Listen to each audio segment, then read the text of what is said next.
हम राजस्थान के प्रमुख लोक देवताओं के बारे में पढ़ेंगे। सबसे पहले हम बात करेंगे गोगा जी की।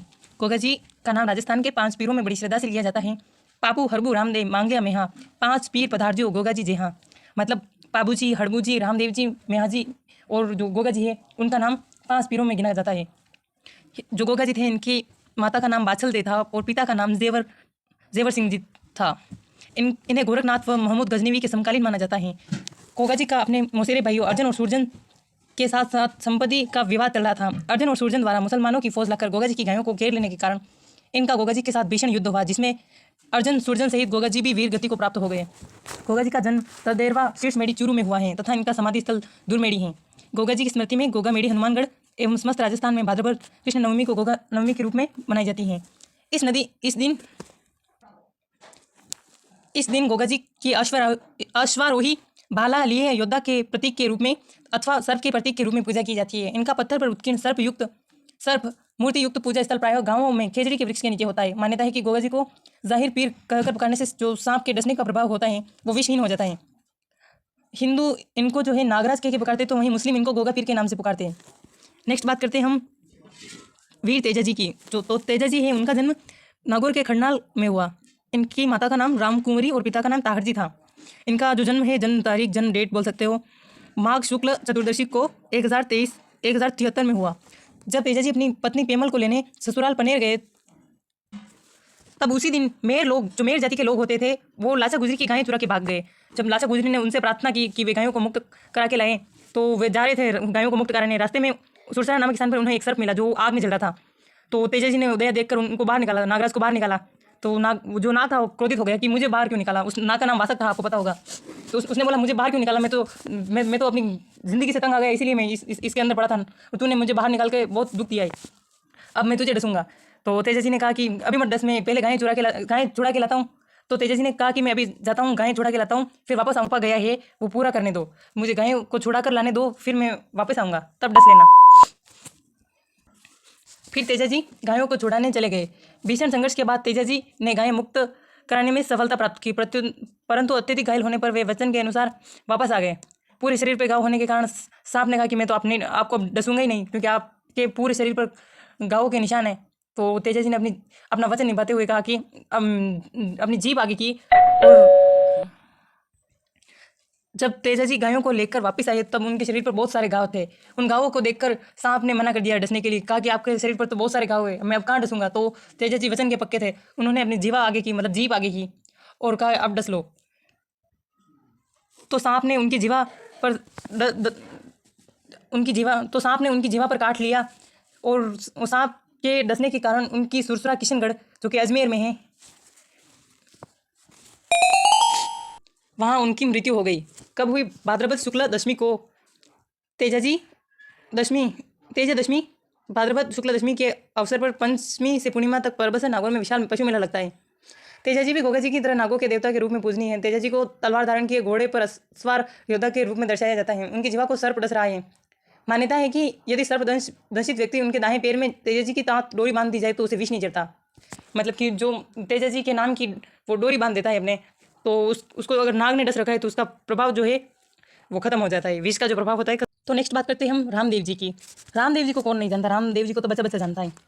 तंवर वंशीय जो तंवर राजपूत थे अजमल जी, और उनकी जो वाइफ थी मेहणा देव, तो उनका एक पुत्र हुआ रामदेव जी, जिनका जो जन्म है बाड़मेर जिले की शैव तहसील के उंडू काश्मीर गाँव में हुआ। इन्हें मल्लीनाथ जी के समकालीन माना जाता है। मल्लीनाथ जी के समकालीन माना जाता है, मतलब जिस टाइम मल्लीनाथ जी यहाँ शासन कर रहे थे, मतलब जिस टाइम मल्लीनाथ जी यहाँ मौजूद थे तब ये भी हुए। बालपन में ही इन्होंने पोखरण क्षेत्र के मल्लीनाथ जी से प्राप्त करने के पश्चात यहाँ भैरव नामक क्रूर व्यक्ति जो था, फिर इन्होंने भैरव नामक राक्षस का अंत करके अराजकता एवं आतंक खत्म किया। इनका विवाह अमरकोट के दलजी सोडा की पुत्री नेजल दे के साथ हुआ। अपनी भतीजी को पोखरण दहेज में दे देने के बाद इन्होंने रामदेवरा रुणेचा में गाँव बसाया और वहीं 1458 में भाद्रपद शुक्ल एकादशी को जीवित समाधि ले ली। यहाँ भाद्रपद शुक्ल द्वितीया को विशाल मेला लगता है। सांप्रदायिक सद्भावना इस मेले की जो है मुख्य विशेषता है। जहाँ हिंदू जो है इन्हें श्री कृष्ण के अवतार के रूप में इनकी पूजा करते हैं, आराधना करते हैं, वहीं मुसलमान इन्हें रामसा पीर कह के इनकी पूजा करते हैं। किनको पूछते हैं? रामदेव जी को। गाँव में जो सामान्यतः जो किसी वृक्ष होते हैं उसके नीचे चबूतरा होता है ऊंचा, वहाँ जो रामदेव जी के प्रतीक चिन्ह कौन से आपको पता है? पगले होते हैं, मतलब जो पैर होते हैं उनकी छाप होती है, वो स्थापित करते हैं और उनकी पूजा करते हैं। उनको रामदेव जी का स्वरूप ही मानते हैं। ये स्थान क्या कहलाते हैं जहाँ इनके पगले स्थापित किए हैं? उस स्थान को थान कहते हैं, राजस्थानी लैंग्वेज में थान कहते हैं। रामदेव जी द्वारा कांवड़िया पंथ की स्थापना की गई, ये सब आपको पता है। कांवड़े जो पंथ थे उनके संस्थापक थे।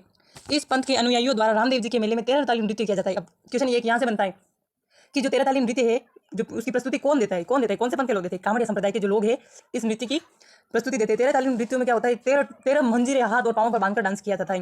रामदेव जी वीर होने के साथ साथ समाज सुधारक भी थे। इन्होंने जाति प्रथा, मूर्ति पूजा और तीर्थ यात्रा का विरोध किया था। नेक्स्ट हम बात करते हैं मेहाजी मांगलियार की। राजस्थान के पंच पीरों में गिने जाते हैं। ये राव चूड़ा के समकालीन थे। आपको पता है राव चूड़ा कौन थे? मैंने पिछली वीडियो में बताया कि जो इनको मेवाड़ के भीष्म पितामह के नाम से जाना जाता है, राव चूड़ा को, क्योंकि मतलब इन्होंने अपनी गद्दी त्याग दी अपने दूसरे भाई के लिए, जीवन भर प्रतिज्ञा ली कि वो गद्दी पे नहीं बैठेंगे। इनका जन्म पवार क्षत्रिय परिवार में हुआ, किंतु पालन पोषण अपने ननिहाल में मांगलिया गोत्र में हुआ, इसलिए ये मेहाजी मांगलिया के नाम से प्रसिद्ध हुए। इनके स्वाभिमानी स्वभाव के कारण इनके अनेक शत्रु भी हो गए थे। अंत में जैसलमेर के जो राव रागण देव भाटी से युद्ध करते हुए वे वीर गति को प्राप्त हो गए। वे अच्छे शकुन शास्त्री भी थे। लोगों की सेवा सहायता करने का उन्हें संरक्षण देने के कारण वे लोक देवता के रूप में पूजे गए। बापड़ी में इनका जो है मंदिर है, जहाँ हर वर्ष भाद्रपद कृष्णाष्टमी को मेला बढ़ता है। आगे बात करें हम हड़बू जी की।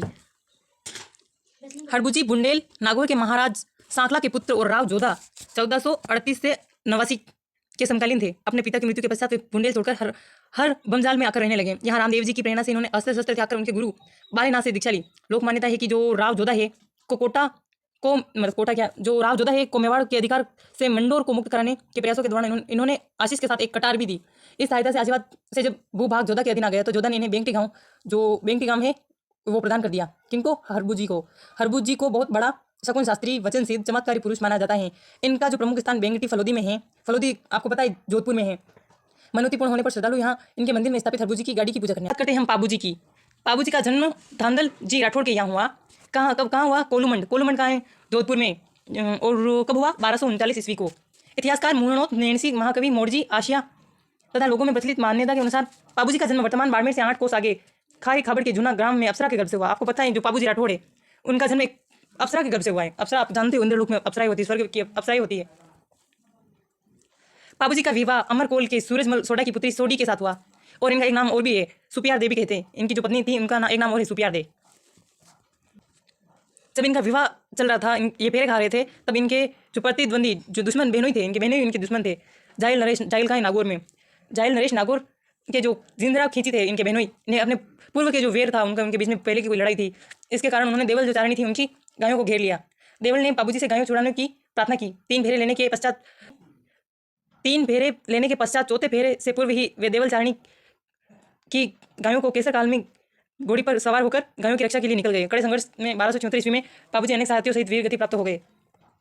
वीरता, प्रतिज्ञा पालन, त्याग, शरणागत वत्सलता एवं गोरक्षा हेतु बलिदान होने के कारण जनमानस इन्हें लोक देवता के रूप में पूजता है। इनका जो मुख्य पूजा स्थल कोलू फलोदी में है, जहाँ प्रतिवर्ष इनकी स्मृति में मेला लगता है। इनका प्रतीक चिन्ह में पाला लिए अश्वरोही के रूप में प्रचलित है। अब खास बात पाबू जी की क्या है वो देखते हैं। क्वेश्चन कहाँ से बनते हैं?